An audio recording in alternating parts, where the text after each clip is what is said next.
Hey everybody, welcome back to C.Dat.Guy Review Movies. My name's Christian, and today we're going to be talking about Tenet.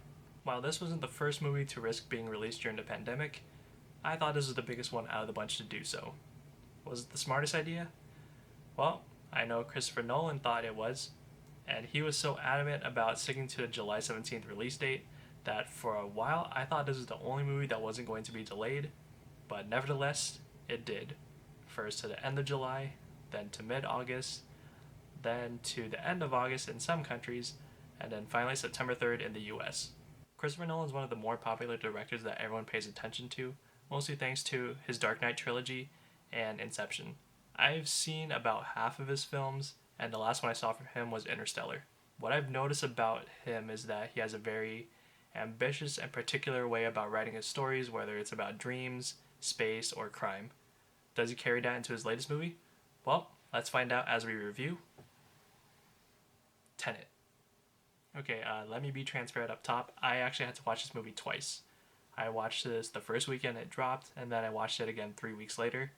The reason why I did that is because one, I fell asleep for about 20 or 30 minutes near the beginning of the movie, which I confirmed on my second watch. And then two, there was a lot happening in the plot, which was really confusing. So I had to watch it again just to be sure. And that seems to be a trend with Christopher Nolan because I had the same feeling about Inception and Interstellar the first time. Usually when you watch a Christopher Nolan movie, you see other actors that's popped up in his other films, like Joseph Gordon-Levitt or Anne Hathaway, but this was a mostly new set of actors that he's never worked with before. So let's start with John David Washington as the protagonist, named, well, he actually doesn't have a name in the movie as far as I know, and he's just called the protagonist. And this is the first time I've ever seen him in anything, and I thought he did a great job. But I kind of expected nothing less from the son of Denzel Washington. He was intense, charming in small moments, and a very convincing lead. We have Robert Pattinson as Neil, who felt a bit reminiscent of Tom Hardy in Inception, because he acts kind of like a secondary muscle to the plot, who doesn't have as many lines, but is a presence that is as necessary as the protagonist. And plus, he made the action scenes look a lot cooler. And to round out the main cast is Elizabeth Debicki as Kat. She was probably the emotional core of the group because most of the story revolves around her and her villainous husband. Though she is captured and injured for a good chunk of the movie, she doesn't stand down, and there are a few moments where she does get to take charge. It was also nice to see Aaron Taylor Johnson again, as well as Himesh Patel, who was the main guy from last year's Yesterday, and of course Michael Caine popping up because I believe Christopher Nolan said that he was like his good luck charm. And finally, Kenneth Branagh as the main villain Tator was a little mixed for me. He came off as only kind of a threat.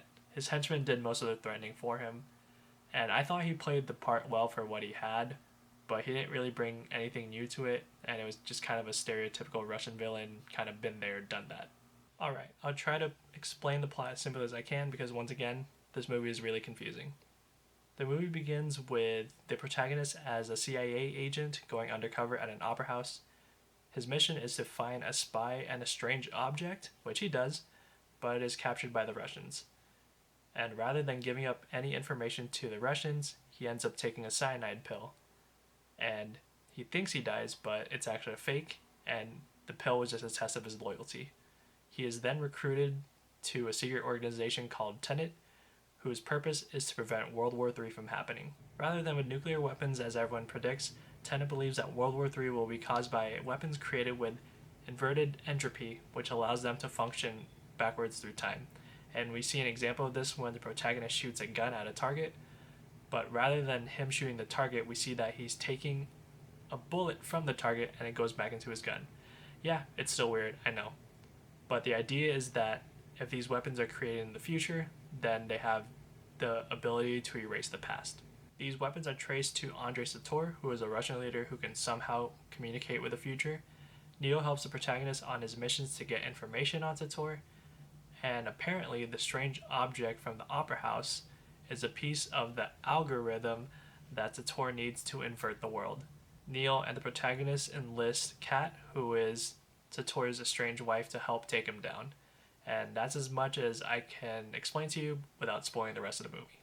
The movie delivers on action, and if you've seen other Nolan films, you know that he doesn't disappoint in this department, And it's actually even more amazing when you know that he chooses to go practical over digital.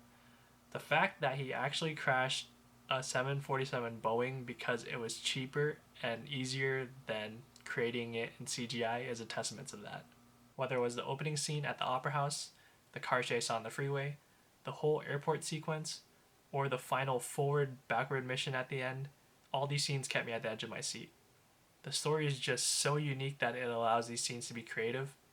It made me wonder if the editors had a nightmare with this, or they really had fun with it. Either way, mixing the regular shots and the inverted shots was cool to watch. I liked it the first time I watched it, and it was even better the second time I watched it because I saw it in Dolby Cinema, and it made everything feel more bombastic. As for the story itself, it was a bit all over the place. Here's a little secret of mine. After every movie I watch, I immediately go on Wikipedia and read the whole plot to make sure I understood what I just saw.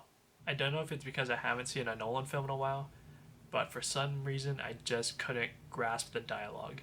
I mean, I understood what they were saying, but I felt like they were either speeding through their lines or they weren't speaking loud enough, so like it was hard for me to hear what was going on. I was able to follow most of the movie the second time around, but I think right after they go through a turnstile, everyone's uninverted and they're kind of discussing what to do for the final act. That's where I still got lost. I think there was a plot twist in there, and there's some information kind of just thrown in to make it make sense, and because I was already lost, I just went with it. Once again, I'm emphasizing that this movie is very complicated to me, and I do believe it was created with the intention that you do need to watch this more than once to fully understand it, but I think even if I watch it 2 more times, I still won't get it. And I remember that people kind of felt the same way about Inception when they first watched it, but at least I was able to understand the basic plot the first time around. There's a funny comment that South Park made about Inception back then, and the line went, "Just because an idea is overly convoluted and complex doesn't make it cool. Going to multiple dream levels sounds like a really stupid idea." You just don't get it because you're not smart enough. And though that was made about Inception back then, I feel like I can take that line and apply it to me right now because I don't think I was smart enough for Nolan's ideas this time around. I appreciate how Nolan is always ambitious enough to try something different. The action set pieces were incredible, and most of the acting was on point. I also have to give props to composer Ludwig Göransson for the score. Having his music play forward and in retrograde really helped set the tone and atmosphere of the movie, as well as help me determine if something was inverted or not. The story could use some tightening, but I think with a few more viewings, I'll be able to catch all the details. This movie isn't an easy watch for the casual audience, but if you're a huge Christopher Nolan fan, then I think you're in for a ride. I would also recommend, if possible, to watch this in Dolby Cinema because the enhanced sound and picture made it better for me. So for all those reasons, I'm giving this movie a 7.5 out of 10. Alright, so there's my review of Tenet. What do you think? Do you agree or disagree? Let me know in the comment section down below. And go ahead and give this video a thumbs up or a thumbs down, I really don't care. But if you want to see more movie reviews from this guy, go ahead and click the subscribe button right up here. Or if you want to see my last movie review, go ahead and click the video right up here. Other than that, I hope to see you all in the next one. Bye, and stay safe out there.